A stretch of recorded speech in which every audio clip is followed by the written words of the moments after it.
Blomster er en god ting. Men med snaps, vi får se.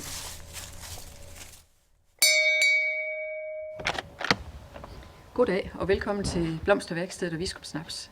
Blomsterne dem startede jeg med i 1981. Der var jeg på gartnerskole, Beder Gartnerskole nede ved Aarhus. Og så har jeg jo så arbejdet med dem hele tiden, lige siden der.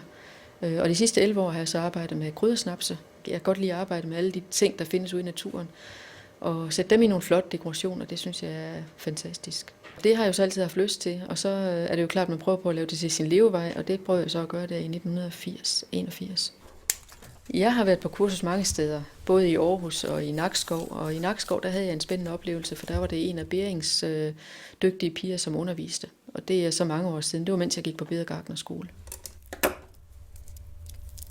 Grunden til, at jeg bruger træpinde, det er simpelthen fordi, hvis jeg tog noget jern på det, så vil jeg ødelægge løget. Blomster leverer jeg til nogle golfrestauranter. Jarbæk Golf for eksempel. Jeg har også i en årrække leveret til Niels Bukkes Kro ude i Dollerup Bakker. Golfhotellet har også fra starten haft mine dekorationer. Og nu er buketten eller dekorationen jo sådan set færdig, og det er jo sådan en forsmag på jul. Så nu sætter vi den herover, og så er den klar ved siden af mine snapse, så den kan pynte, når folk kommer og skal vælge sig deres julesnaps. Og snapse, dem leverer jeg jo så også rundt til en hel masse forskellige kroer, hoteller og butikker, turistredaktioner rundt i det ganske land. Det er jo den lille stue, som jeg har lavet, der egentlig kunne være en stue fra 1950'erne. Og det er fordi, når vi har mange gæster, så er det rart at få dem fordelt lidt over hele værkstedet. Så derfor har vi lavet den lille stue, og den indeholder mange af de gamle ting, som var i gamle dage. Hvad skænker man snapsen i? Ja, det skal jo være i et rigtig godt snapseglas, og der har jeg jo fået lavet nogle rigtig gode snapseglas her. Og det er Grappa snapseglas, og de har jo den fordel, at de holder bouqueten hernede i bunden af glasset. Har en lille overflade, sådan at det er et rigtig godt glas til en snaps.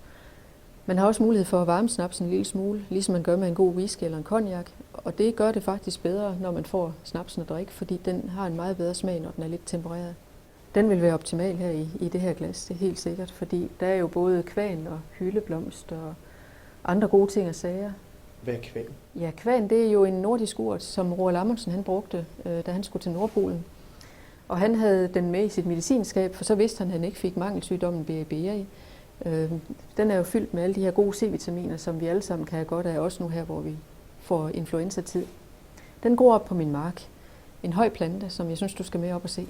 Så er der nogle spændende ting i min have, og en af dem, det er misteltenen, som er lige her på træet. Og den er der jo en speciel årsag.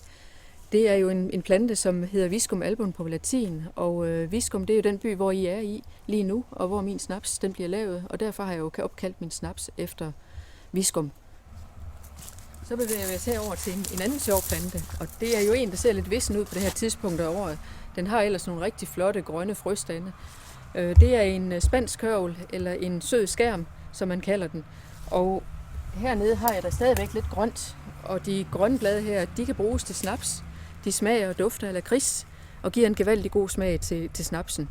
Og når folk kommer langvejs fra, og de behøver faktisk ikke komme så langt fra, de kommer bare fra Viborg, så er de altid beværtet med en kop kaffe eller en kop te, og så får de et stykke chokolade, hvis de har lyst.